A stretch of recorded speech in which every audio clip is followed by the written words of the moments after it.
चलो बच्चों, आज हम इंटरमीडिएट 12th की फिजिक्स में गोलीय पृष्ठों द्वारा प्रकाश के अपवर्तन में आगे के टॉपिक को देखेंगे, अपवर्तन। ठीक है, आज चलेगा रिफ्रैक्शन। ठीक है, रिफ्रैक्शन, ECTION, रिफ्रैक्शन। ठीक, चलिए देखिए, रिफ्रैक्शन में शुरू करेंगे आप अपवर्तन। सबसे पहले अपवर्तन ही है। देखो, जब कोई प्रकाश किरण किसी एक प्रकाशिक माध्यम से, देखो प्रकाशिक माध्यम होना चाहिए कि मान लो कोई सीमा पृष्ठ है, इसके ऊपर दूसरा प्रकाशिक माध्यम, इसमें पहला प्रकाशिक माध्यम है, ये दूसरा प्रकाशिक माध्यम है। ठीक है, जब कोई प्रकाश किरण किसी एक प्रकाशिक माध्यम से चलकर दूसरे प्रकाशिक माध्यम में प्रवेश करती है, ठीक है, तो वह अपने मार्ग से क्या होती है, विचलित हो जाती है। या तो अविलंब की ओर झुकेगी या अविलंब से दूर हटेगी। ठीक है, यह घटना क्या कहलाती है, आपका प्रकाश का अपवर्तन कहलाती है। बातें समझ में आई। जब कोई प्रकाश किरण किसी एक प्रकाशिक माध्यम से चलकर, देखो एक प्रकाशिक माध्यम होना चाहिए जिसमें लाइट ट्रेवल कर सके, लकड़ी नहीं, ठीक है, लोहा नहीं। ठीक है, जो प्रकाशिक माध्यम हो जिसमें लाइट ट्रेवल कर सके, लोहे में नहीं, लकड़ी में नहीं, इस तरीके का माध्यम नहीं। प्रकाशिक माध्यम का हुआ मतलब जिसमें प्रकाश ट्रेवल कर सके, वो धीमे चले या तेज चले, उससे मतलब लेकिन ट्रेवल कर सके, जैसे पानी है, कांच है। ठीक है, लेकिन लोहे में नहीं, लकड़ी में नहीं। तो देखो, जब कोई प्रकाश किरण किसी एक प्रकाशिक माध्यम से चलकर दूसरे प्रकाशिक माध्यम में प्रवेश करती है तो इसके अपने मार्ग से क्या होती है, विचलित हो जाती है। यह घटना क्या कहलाती है, प्रकाश का अपवर्तन कहलाती है। ठीक है, अब अगला टॉपिक है सघन माध्यम, ऑप्टिकली डेंसर मीडियम। क्या कहेंगे इसको, देखो optically denser medium, optically denser medium. ठीक है, ऑप्टिकली डेंसर। चलिए देखिए, ये हो गया। अब optically denser medium, optically denser medium का मतलब क्या, सघन माध्यम। क्या होता है इसको, सघन माध्यम। तो सघन माध्यम क्या होता है, जिस माध्यम में प्रकाश की चाल कम हो, सघन माध्यम कहलाता है। दूसरा टॉपिक है विरल माध्यम। ठीक है, ऑप्टिकली रेयर मीडियम, विरल माध्यम। जिसमें प्रकाश की चाल अधिक हो वो आपका क्या कहलाता है, बोले, वो आपका कहलाता है विरल माध्यम कहलाता है। मतलब जिसमें प्रकाश की चाल कम वो सघन माध्यम, जिसमें प्रकाश की चाल ज़्यादा वो आपका विरल माध्यम होता है। ठीक है, तो ये क्लियर हो गया। ठीक, अब देखो मेजरमेंट ऑफ, अब आप ये कैसे डिसाइड करते हैं कौन सा ऑप्टिकली डेंसर है कौन सा मीडियम है, तो वही लिखा है measurement of optically density, optical density. ठीक है, तो इसके तरीका है अपवर्तनांक, इसका एक तरीका है क्या, अपवर्तनांक। चलिए देखिए, देखिए अपवर्तनांक, रिफ्रैक्टिव इंडेक्स। क्या टॉपिक है, रिफ्रैक्टिव इंडेक्स, मतलब हम कैसे ऑप्टिकली मेजर करेंगे कौन सा डेंस है और कौन सा रेयर है। ठीक है, तो देखो यहाँ पर रिफ्रैक्टिव इंडेक्स, पहला टॉपिक क्या है, रिफ्रैक्टिव इंडेक्स।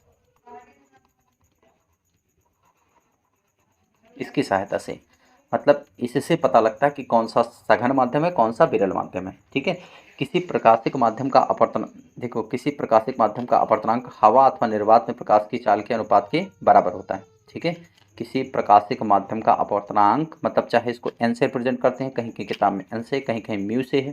ठीक है, तो देखो हम कहते हैं किसी प्रकाशिक माध्यम का अपवर्तनांक हवा में प्रकाश की चाल और बटे माध्यम में प्रकाश की चाल के अनुपात की क्या होता है, बराबर। डेफिनेशन पर से सुनो, किसी प्रकाशिक माध्यम का अपवर्तनांक हवा में प्रकाश की चाल तथा माध्यम में प्रकाश की चाल के अनुपात की क्या होता है, बराबर होता है। फिर से सुनो, देखो किसी प्रकाशिक माध्यम का अपवर्तनांक, ये अपवर्तनांक है। ठीक है, किसी प्रकाशिक माध्यम का अपवर्तनांक हवा में प्रकाश, सी क्या है आपकी, हवा में प्रकाश की चाल है, तो वेलोसिटी इन एयर है, वेलोसिटी इन एयर है, और ये वेलोसिटी इन क्या हो जाएगा, मीडियम हो जाएगा। ठीक है, तो हवा में प्रकाश की चाल बटे माध्यम में प्रकाश की चाल को हम क्या कहते हैं, अपवर्तनांक कहते हैं। ठीक है, speed speed of light in vacuum, speed of light in medium, ये हो गया आपका। ठीक है, बातें समझ में आई। अब देखो रिफ्रैक्टिव इंडेक्स से आप कैसे पता लगाएंगे, देखो जैसे मान लो आप रिफ्रैक्शन, जैसे रिफ्रैक्शन है, अपवर्तन हेडिंग पड़ी हुई है। देखो ये है आपका, अब यहाँ से एक प्रकाश किरण आई, ये अभिलंब हो गया इसका, ये क्या हो गया, अभिलंब हो गया ऐसे। तो ये प्रकाश किरण थोड़ा सा क्या की, ऐसे बिंड हो गई। अगर मैं इसका म्यू1 कह लूँ, इसको कह लिया रेयर, ठीक है, कभी कभी n1 भी कहता हूँ, तो ये हो जाएगा म्यू2, ये कह लो आपके क्या, डेंसर। ठीक, तो अब ज़रा देखो, अगर हम इफ़ म्यू इंक्रीज़ करेगा, म्यू क्या करेगा, इंक्रीज़। ठीक है, तो वी क्या करेगा, डिक्रीज़ करेगा, देखो इस फार्मूले से। ठीक है, देखो यहाँ पर n लिखा है ना, तो इसको म्यू भी तो लिख सकते हैं। अगर म्यू इंक्रीज़ किया तो वी डिक्रीज़ करेगा, इन्वर्सली प्रोपोर्शनल है ना, ध्यान दो भाई। Mu is equal to, formula क्या लिखा है मैंने, सी बाई वी। तो ये इंक्रीज तो ये डिक्रीज, और अगर म्यू डिक्रीज़ करेगा, ठीक है, तो वी क्या करेगा, इंक्रीज। हवा का म्यू सबसे कम होता है, अपवर्तनांक सबसे कम होता है, इसलिए हवा में प्रकाश की चाल सबसे ज़्यादा होती है। या अपवर्तन उसमें निर्वात का अपवर्तनांक होता ही नहीं, तो उसमें सबसे ज़्यादा उसी में होती है। बातें समझ में आई कि नहीं आई? ठीक है। और जैसे जैसे माध्यम बदलेगा, जैसे पानी लेंगे, कांच लेंगे, उसका अपवर्तनांक ज़्यादा होता है। तो जो इसका देखो, तो सीधे से कहने का मतलब ये है कि जिसका अपवर्तनांक ज़्यादा, जिसका अपवर्तनांक ज़्यादा वो डेंसर मीडियम, जिसका अपवर्तनांक ज़्यादा वो डेंसर मीडियम, ठीक है। जिसका अपवर्तनांक कम वो रेयर मीडियम। सीधी सी बात ये है, समझ में आया? जिसका अपवर्तनांक ज़्यादा वो रेयर मीडियम, जिसका अपवर्तनांक कम वो डेंसर मीडियम। क्लियर है?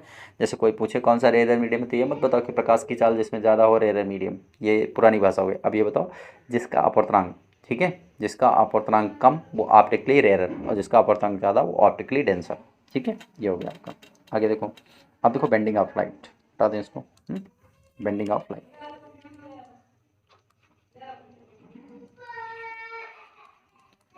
Bending of light.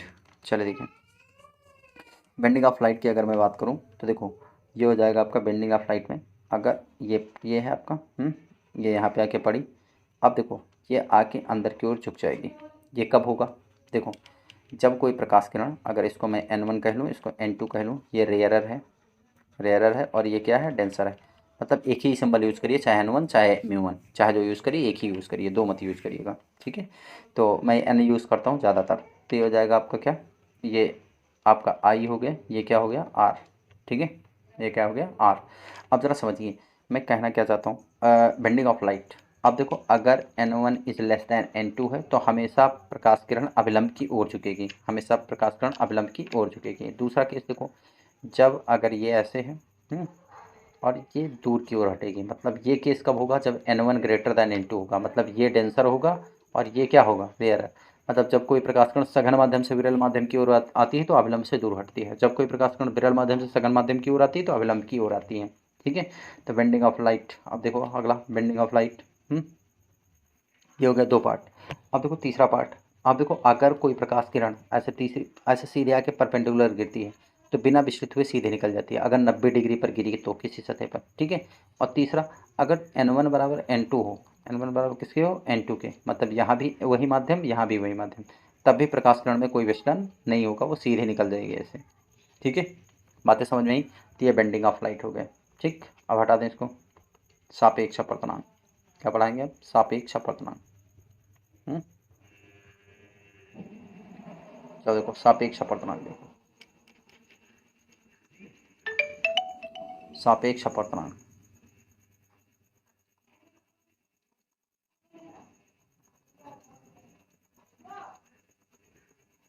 ठीक। देखिए, ये आपका अभिलंब है, यहाँ से प्रकाश किरण चली, यहाँ पड़ी, और ये थोड़ा सा अंदर की ओर। ये n1 है, इसमें प्रकाश की चाल v1, ये n2 है, इसमें प्रकाश की चाल v2 है। ठीक है, n1 is less than n2, मतलब ऊपर आपका रेयरर है और नीचे क्या है, डेंसर है। ठीक है, इसीलिए अभिलंब की ओर आ गई है। ठीक, अब देखो अगर मैं n1 की फार्मूला लिखूँ, n1 बराबर क्या होता है, c/v। अब ये भी होता है तो यहाँ v1 कह लो, इसको समीकरण नंबर 1 कह लो। n2 बराबर लिखें तो क्या लिखेंगे, c/v2। भाई हवा की चाल तो, हवा मतलब प्रकाश की चाल तो हर जगह पर बराबर होगी ना। ठीक है, प्रकाश की चाल मतलब माध्यम के लिए हवा के सापेक्ष अगर देखें तो ये हो जाएगा n2 बटे कितना, c/v2। समीकरण नंबर 1 को 2 से भाग दे दो, समीकरण नंबर 1 को 2 से भाग देने पर, ठीक है, तो हो जाएगा n1 अपान n2 बराबर क्या लिखेंगे, c अपान v1 बटे c अपान कितना, v2। ये cancel, n1 upon n2 is equal to v2 upon v1, v2 upon v2। ठीक है, मतलब मैं इसको लिख सकता हूँ n1 अपान n2, n1 अपान क्या लिखूँगा, n2, ये लिख दिया मैंने। ठीक, n1 अपान n2 का मतलब क्या हुआ, refractive index of first medium, इसको लिखो refractive index of first medium with respect to second, ये कह सकते हैं n1 अपान, इसी को कहते हैं सापेक्ष अपवर्तनांक। देखो, दूसरे माध्यम के सापेक्ष प्रथम माध्यम का अपवर्तनांक, या प्रथम माध्यम का अपवर्तनांक द्वितीय माध्यम के सापेक्ष, तो n1 अपान n2, तो इसको लिखेंगे 2n1, क्या कहेंगे, refractive index of first medium with respect to first, ठीक है, सेकेंड। ठीक, और इसकी वैल्यू होगी v2 अपान कितना, v1, v2 अपान v1। ठीक, अगर मैं इसको चेंज कर दूँ 1n2 लिख दूँ, तो यहाँ पर सीधे चेंज हो जाएगा, ये n2 बटे क्या हो जाएगा, n1, ठीक है। Refractive index of second medium with respect to first, इसी को कहते हैं सापेक्ष अपवर्तन। देखो दूसरे माध्यम का फर्स्ट पहले माध्यम के सापेक्ष, या ऐसा बोल सकते हैं पहले माध्यम के सापेक्ष दूसरे माध्यम का अपवर्तनांक बराबर दूसरे माध्यम का अपवर्तनांक बटे पहले माध्यम का अपवर्तनांक, बराबर चाल भी इसी हिसाब से बदल जाएगी V1/V2 से। ठीक, ये हो गया आपका सापेक्ष अपवर्तनांक। बात समझ में आई। देखो आगे नोट्स में लिखा है 1n2 का तात्पर्य क्या हुआ, 1n2 का तात्पर्य refractive index of medium with respect to first, है ना। पहले माध्यम के सापेक्ष दूसरे माध्यम का अपवर्तनांक हिंदी में लिखा हुआ है। नोट देखो, ठीक है। नोट लिखा है, नोट में क्या लिखा है, ये होता है V बराबर F इंटू लैम्डा। एक रिलेशन होता है V इक्वल टू प्रकाशिक माध्यम बदलने पर प्रकाश की आवृत्ति में कोई परिवर्तन नहीं होता है। देखो क्या है, अगर माध्यम बदल जाए, जैसे मान लो यहाँ पे माध्यम N1 है, यहाँ माध्यम क्या है N2 है, और यहाँ पर जो आवृत्ति F है तो वो इस वाले माध्यम में भी आवृत्ति F होगी, क्योंकि आवृत्ति जो है वो प्रकाश स्रोत का गुण है, वो माध्यम पर निर्भर नहीं करता है। ठीक है, आवृत्ति जो है वो प्रकाश स्रोत का गुण है, यह माध्यम पर निर्भर नहीं करता है। तो मतलब माध्यम बदलने पर प्रकाश की आवृत्ति नहीं परिवर्तित होती, और जो तरंगदैर्घ्य है वो परिवर्तित हो जाती है। तो V बराबर F बाई लैम्डा। ठीक है, तो अगर इस केस में मैं 2n1 का फार्मूला निकालूँ, 2n1, ठीक है, V बराबर F लैम्डा से, तो देखो क्या हो जाएगा, 2n1 बराबर हो जाएगा आपका n1 अपान कितना n2 बराबर V1 का मान हो जाएगा आपका V1 का मान हो जाएगा F इंटू लैम्डा 1 भाई, F पर बदलेगा नहीं, और ये हो जाएगा F इंटू लैम्डा 2। F से F क्या हो गया कैंसिल, मतलब 2n1 बराबर n1 अपान n2, और बराबर अगर चाहो तो लिख सकते हैं V1 अपान V2, नहीं n2 अपान n1, n2 अपान n1 हो जाएगा, और बराबर में ये हो जाएगा लैम्डा 1 अपान लैम्डा 2। पूरा केस हो गया। ठीक है, बातें समझ में आई कि नहीं है। n2 अपान n1, देखो 1n2 है, सॉरी क्या है 1n2 is equal to n2 upon n1, और ये सही, यह फार्मूला हो गया। ठीक, अब देखो अपवर्तन के नियम सीख लो। अपवर्तन के नियम स्टार्ट करें, देखिए अपवर्तन के नियम।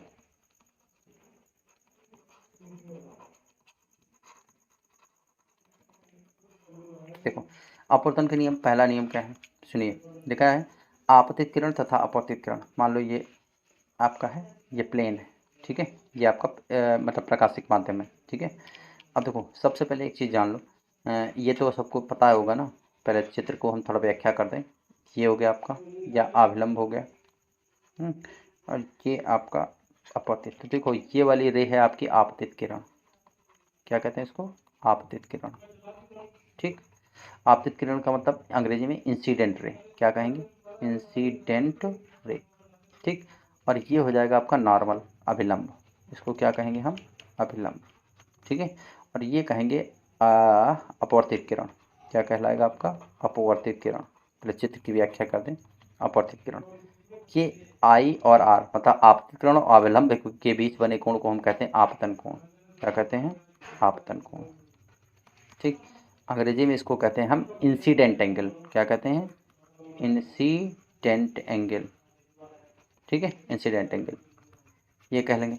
और ये वाला जो अभिलंब और अपवर्तित किरण के बीच कोण बनता है उसको कहते हैं, बोलो, इसको कहते हैं रिफ्रैक्टेड एंगल, क्या कहेंगे, रिफ्रैक्टेड एंगल, अपवर्तन कोण, क्या कहेंगे, अपवर्तन। चित्र के बारे में सारी जानकारी मिल गई ना, ये अभिलंब, ये आई, ये आपतन कोण, ये अपवर्तन कोण, ये अपवर्तित किरण। ठीक है, ये प्रकाशिक माध्यम फर्स्ट, ये प्रकाशिक माध्यम सेकंड, इसका अपवर्तनांक n1, इसका अपवर्तनांक n2, ये रेडियंसर या जो भी जैसे हो। ठीक है, ये हो गया आपका।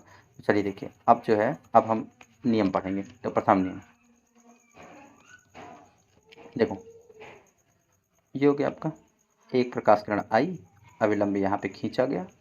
ठीक, इसका अपवर्तनांक n1 ले लो, इसका अपवर्तनांक n2 ले लो, ये अभिलंब की ओर झुक गए, मतलब n2 डेंसर मीडियम है, ये रहेगा। ठीक, ये एंगल आई हो गया, ये एंगल आर हो गया। तो प्रथम नियम, आपतित किरण और अपवर्तित किरण तथा आपतन बिंदु पर अभिलंब तीनों क्या होते हैं, एक ही तल में होते हैं, पहला नियम है। ठीक है, अपवर्तन के नियमानुसार, अपवर्तन के नियमानुसार आपतित किरण, अपवर्तित किरण तथा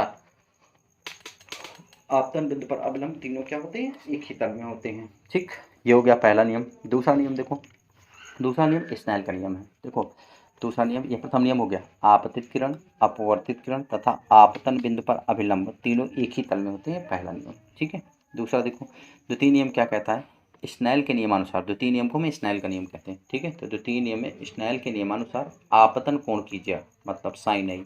आपतन कोण कितना है, आई है ना, तो आपतन कोण कीजिए और अपवर्तन कोण कीजिए, मतलब साइन आर का अनुपात क्या होता है, कांस्टेंट होता है, ये उन्होंने कहा, ठीक है। स्नेल के नियमानुसार आपतन कोण कीजिए तथा अपवर्तन कोण कीजिए का अनुपात क्या होता है, नियत होता है, अर्थात साइन आई बटे साइन आर जो है वो कांस्टेंट होता है। साइन आई और साइन आर क्या होता है, कांस्टेंट होता है। और इसको हम लिखते हैं साइन आई और बटे साइन आर बराबर क्या लिख सकते हैं, एन लिख सकते हैं, अपवर्तनांक, ठीक है।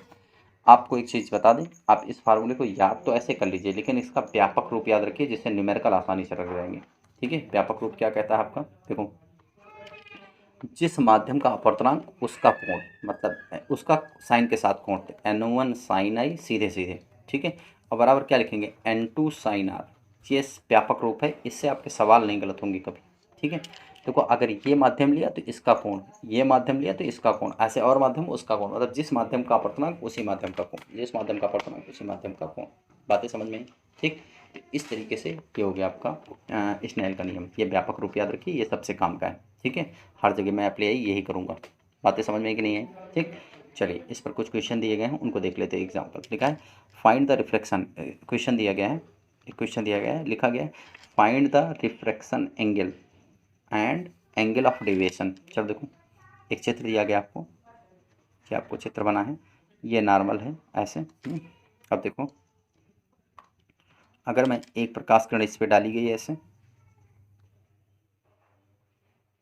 देखो ऐसे, ठीक है। इसको जाना चाहिए था सीधे ऐसे, हैं, कितने डिग्री पर डाली गई है, 60 डिग्री पर डाली गई है, और लेकिन ये निकल गई है ऐसे, देखिए,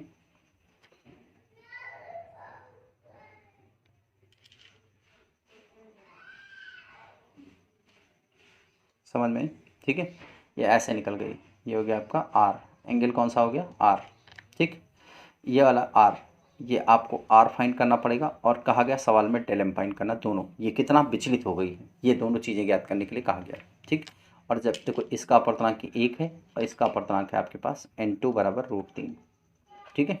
अब देखो, फार्मूला लगाएंगे, स्नेल का नियम लगाएंगे, तो N1 साइन आई, N1 साइन आई का मतलब 60 डिग्री बराबर N2 sine r, r part find करना आपको। साइन 60 का मान हो जाएगा √3/2, N1 का मान 1 और बराबर N2 का मान आपके पास है कितना, N2 ठीक है। और ये हो जाएगा साइन आर, तो √3 से √3 कैंसिल, मतलब साइन आर बराबर 1/2, मतलब आर बराबर 30 डिग्री, भाई 1/2 30 डिग्री होगा ना। तो अगर ये 30 हुआ तो देखो, शीर्षाभिमुख के कारण ये पूरा कोण कितना होगा, 60 डिग्री, ठीक है। शीर्षाभिमुख के कारण 30 डिग्री, तो डेल एम बराबर क्या हो जाएगा, डेल एम बराबर हो जाएगा 60 माइनस कितना, 30, मतलब 30 डिग्री। बातें समझ में कि नहीं है, तो हो गया आपका दोनों, रिफ्रैक्टेड एंगल भी 30 आया और डेल एम बराबर भी 30 आया। बातें समझ आई। क्वेश्चन नंबर 2 देख लो, दूसरा क्वेश्चन देखो, क्वेश्चन नंबर 2,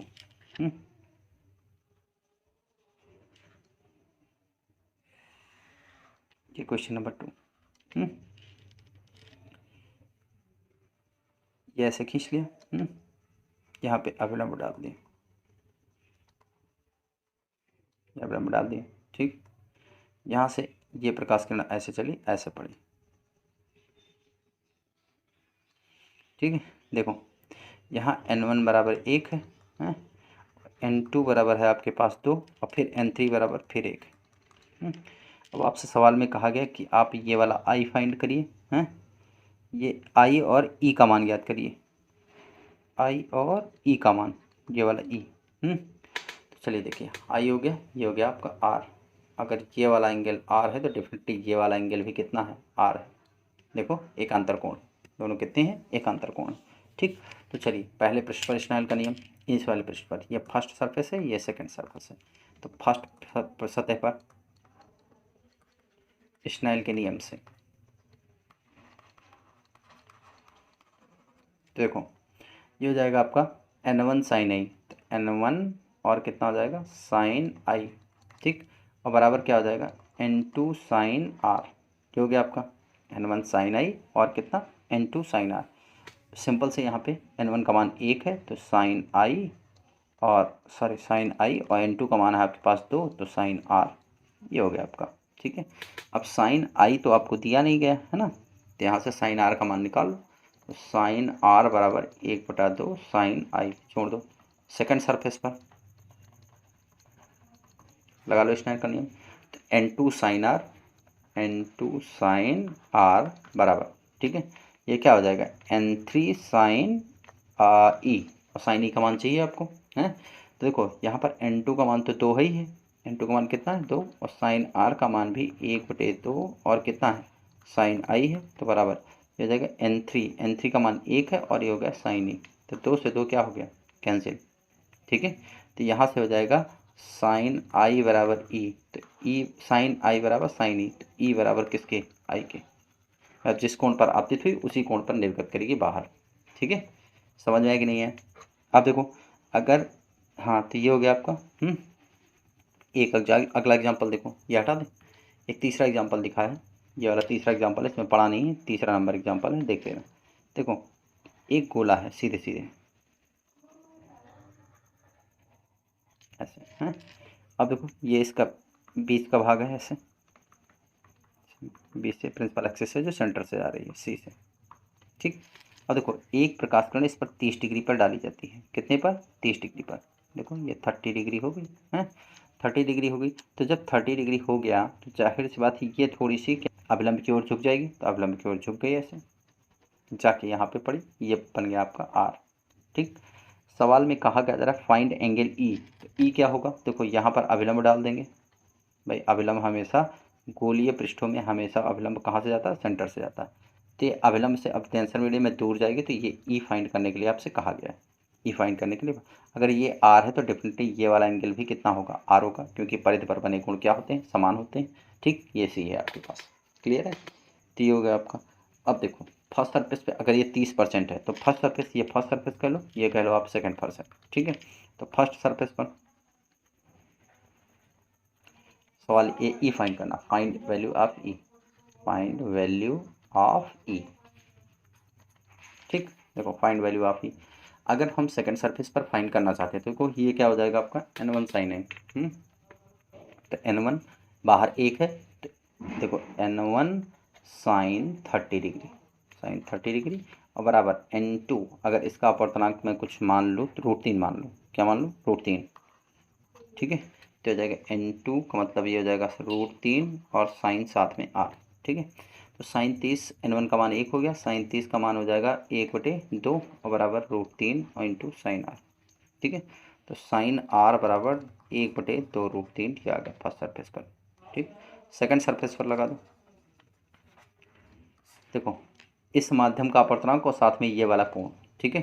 तो हो जाएगा आपका √3 साइन आर, ये होगा ना, मैंने कहा सीधे इस माध्यम का अपवर्तनांक कि इसी माध्यम का कोण, तो √3 साइन आर सेकंड सरफेस पर देखेंगे, इस वाले नहीं, √3 साइन आर और बराबर बाहर वाला माध्यम और इसका कोण, तो ये हो जाएगा 1 और कितना साइन ई, तो देखो ये हो जाएगा आपका साइन आर का मान रख लो यहाँ पर √3 गुणे 1/2 √3 बराबर साइन ई, √3 से √3 कैंसिल, मतलब साइन ई बराबर साइन 30 डिग्री, मतलब ई बराबर कितना डिग्री 30 डिग्री, समझ में आया कि नहीं है, ये हो गया आपका। अब देखो नेक्स्ट आभासी गहराई के लिए सूत्र, आभासी गहराई के लिए सूत्र, तो ये कुछ एग्जाम्पल थे जो मैंने आपको बताए, अब आभासी गहराई के लिए सूत्र बताएंगे, चलिए देखिए हटा दें इसको, देखिए आभासी गहराई के लिए सूत्र,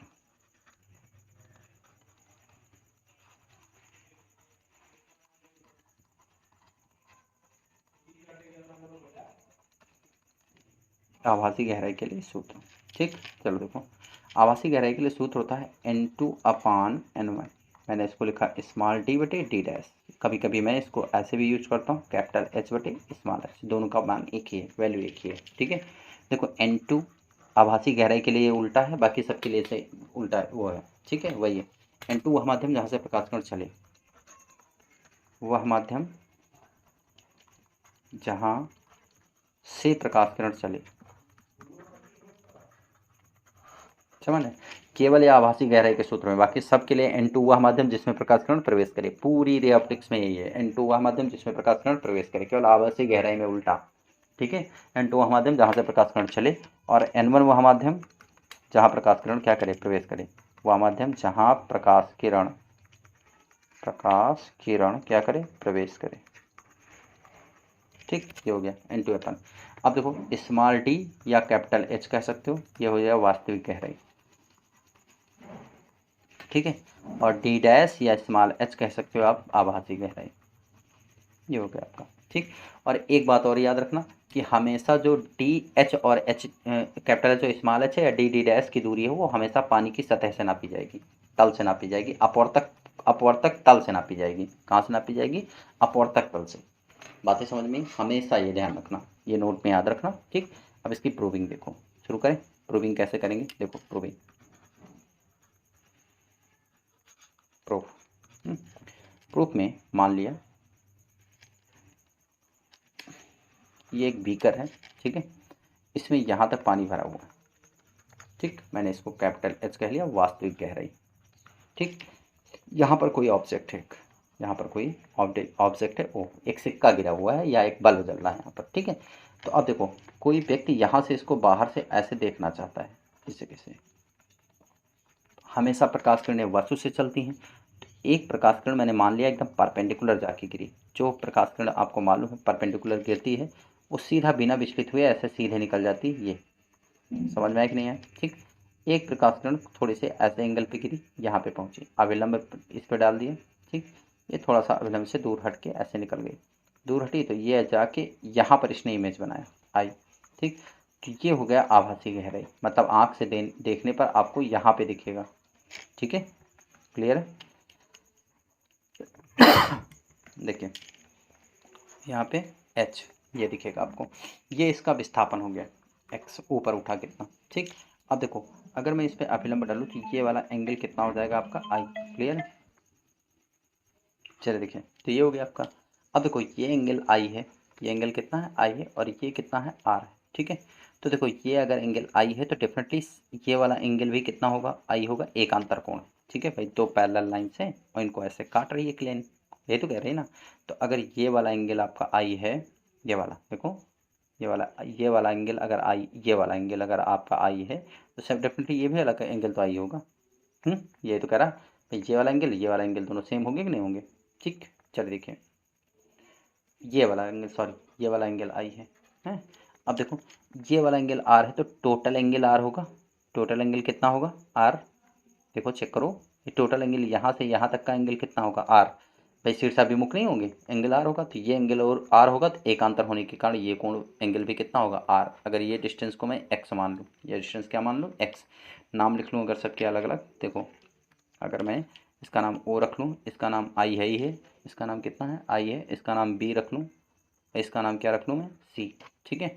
तो ज़रा देखो अब आपको आभासी गहराई के सूत्र के लिए फार्मूला चाहिए, तो पहला स्नेल का नियम लगा लेंगे। सबसे पहले स्नेल का नियम, देखो स्नेल के नियम से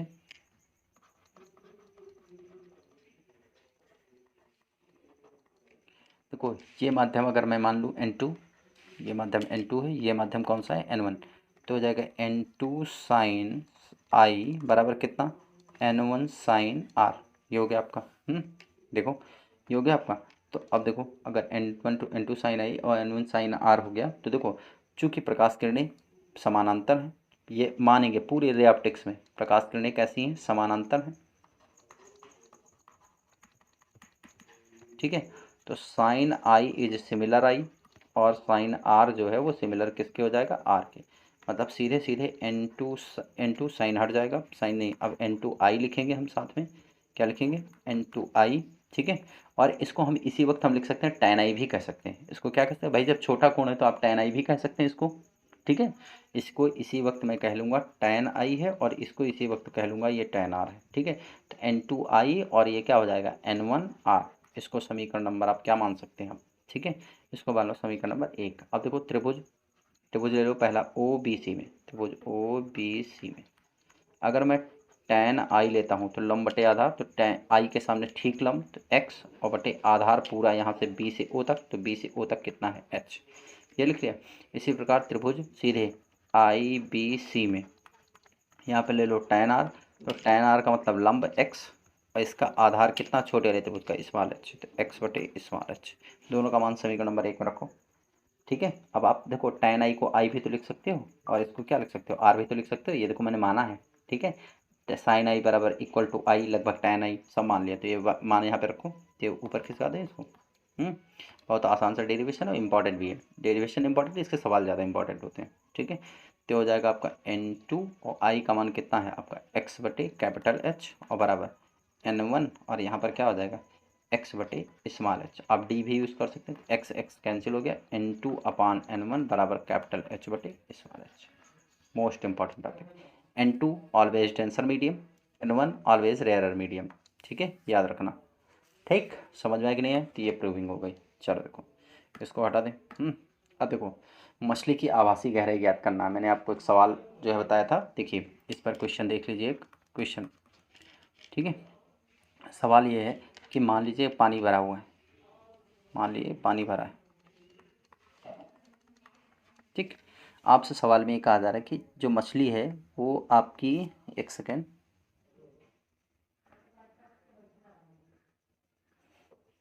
24 सेंटीमीटर गहरी पानी में है। ठीक है, यहाँ पर एक मछली है जो ये ऐसे बनी हुई मछली, देखो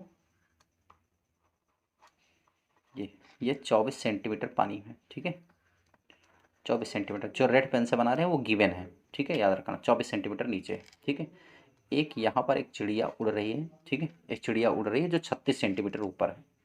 कितना है, 36 सेंटीमीटर। ठीक, अब देखो इसका अपवर्तनांक अगर मैं मान लूँ n2 4/3, इसका अपवर्तनांक क्या मान लूँ 4/3, इधर n1 बराबर क्या मान लूँ 1। ठीक है, तो आपसे ये पूछा गया है कि देखो चिड़िया द्वारा मछली को देखने पर उसकी आभासी गहराई, दो भाग में सवाल पूछा गया है। ठीक है, पहला चिड़िया द्वारा देखने पर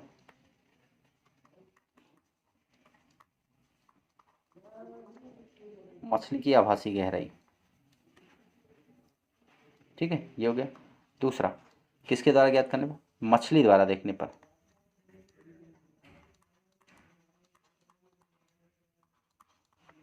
ठीक है, मछली देखने पर चिड़िया की ऊंचाई, आभासी ऊंचाई।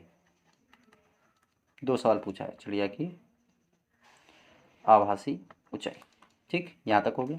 अब देखो चिड़िया की जब आभासी ऊंचाई ज्ञात करना, तो पहला केस पहले वाला सॉल्व करेंगे सबसे पहला। ठीक, अब देखो, अब अगर मैं इसको सॉल्व करूँ तो देखो, अब अगर मैं देखूँ तो ये प्रिंसिपल एक्सिस हो गई, एक प्रकाश किरण गई आँख पर ऐसे सीधे पड़ी, एक यहाँ से निकली ऐसे गई। ठीक है, और ये यहाँ पे अविलंब छोड़ा, ये जाके निकली, अब चिड़िया की आँख पर दोनों प्रकाश किरणें जाके पड़ी। अब ये दिखेगी कहाँ मछली, इसको यहाँ पर दिखेगी, ये कह लो आई डैश, ये मान लो ओ आपका ओ। ठीक है, यहाँ पे दिखेगी। तो इसके लिए फार्मूला क्या बताया मैंने, आभासी गहराई का सूत्र है ना, पहला तो n2 अपान n1 बराबर कैपिटल H बटे स्मॉल h। तो कैपिटल H कितना है यहाँ पे दिए, कैपिटल H बराबर वास्तविक गहराई है आपके पास 24, स्मॉल h आपको फाइंड करना है इस केस में, और आपको दिया गया है कि हाँ स्मॉल h फाइंड करना है। जबकि n2 वह माध्यम जहाँ से प्रकाश किरण चले, तो अभी प्रकाश किरण ऑब्जेक्ट कौन है, ये है ना, ऑब्जेक्ट कौन सा है ये, तो प्रकाश किरण यहाँ से चलेगी, मतलब n2 बराबर आपका 4/3 है। ठीक है, और n1 बराबर कितना, एक वैल्यू रख लो, तो हो जाएगा 4/3 गुणे 1 बराबर कैपिटल H का मान कितना है 24 बटे स्मॉल h। ठीक है, तो स्मॉल h बराबर 24 गुणे 3/4, 4 छंग 24, मतलब h बराबर 18 सेंटीमीटर। कितना, 18 सेंटीमीटर। ठीक है, तो इसका मतलब ये दूरी जो है वो कितनी है 18 सेंटीमीटर है, यहाँ से यहाँ तक जितना रेड पार्ट है वो दिया गया है, और जो नीला है वो निकाल रहे हैं हम। ठीक है, 18 सेंटीमीटर। तो इसका मतलब आभासी गहराई कितनी हो जाएगी, मतलब कितनी भाई 18 सेंटीमीटर ऊपर दिखेगी, लेकिन इतनी दूरी यहाँ से यहाँ तक की दूरी कितनी हो जाएगी आई तक, वो हो जाएगी, देखो इसको ऊपर किसका, तो हो जाएगा आपका, अतः आभासी गहराई आभासी गहराई क्या हो जाएगी आपके पास, ऊपर वाली 36, 24 और 18। ठीक है, देख लो कितना है, ऊपर कितना है 36 है, 36 है चिड़िया की सतह से, तो 36 और प्लस जो आभासी निकाला 36 प्लस 18, मतलब 36 18 30 10 40 54, 54 सेंटीमीटर है आभासी गहराई। सेकंड केस जब लेंगे तो सेकंड केस में, अब देखो सेकंड केस जब लेंगे तो इसको नीचे कर लेंगे, अभी देखो मछली देख रही, तो ऑब्जेक्ट कौन हो जाएगा, ये हो जाएगी चिड़िया, ऑब्जेक्ट कौन हो जाएगी चिड़िया। ठीक है, तो जब चिड़िया ऑब्जेक्ट हो जाएगी तो चिड़िया के लिए जब हम सवाल लगाएंगे तो क्या लगाएंगे सेकंड केस में, देखो तो अब जो है n2 वह माध्यम जहाँ से प्रकाश किरण चले, तो 1 हो गया, और n1 प्रवेश किस में करेगी 4/3। ठीक है, और कैपिटल एच बराबर सतह से ऊपर दिया गया 36 सेंटीमीटर। तो एच आपको क्या करना है, फाइंड करना है। फिर से वही फार्मूला, N2/N1 1/4/3 और बराबर कैपिटल एच का मान 36 बटे स्मॉल एच, इसके ऊपर कर दो 3/4 बराबर कितना 36/h। ठीक है, इसको ऊपर कर दो। तो फिर से जब h निकालेंगे तो कितना आ जाएगा, h बराबर 36/4/3, तो 3 बरहियम 12 चौक 48, h बराबर 48। h बराबर कितना आ गया 48। मतलब मछली को जो है 48 सेंटीमीटर यहाँ से दिखेगी, यहाँ से कितनी दूरी पर दिखेगी 48 सेंटीमीटर। पानी की सतह से जो है ये, इसको देखो यहाँ से 48 सेंटीमीटर ऊपर दिखेगी यहाँ पे, मतलब इसको यहाँ पे कहीं दिखेगा। ठीक है, मछली को, मतलब टोटल मछली से इसकी दूरी कितनी हो जाएगी, मछली से 24 और प्लस 48 जोड़ देंगे, है ना, अर्थात समझ में आ रहा कि नहीं आ रहा। तो इसको हम आगे बढ़ाएं, देखो ये हो जाएगा 24 और प्लस 48। देखो आता है मछली से चिड़िया की दूरी, चिड़िया के बीच आभासी दूरी, आभासी दूरी क्या हो जाएगी आपके पास, ये हो जाएगा आपका, बोलो, ये हो जाएगा 48 और प्लस 36, 48 प्लस 36, मतलब हो गया 48 प्लस 36, सॉरी 48 प्लस 36, दोनों 48 हो गए, 48 प्लस 36 मतलब हो गया 72। ठीक है, 72 सेंटीमीटर ऊपर देखिए। ठीक, तो इस तरीके से ये पार्ट आपका पूरा हुआ, क्लियर। चलिए देखिए बाकी के भाग।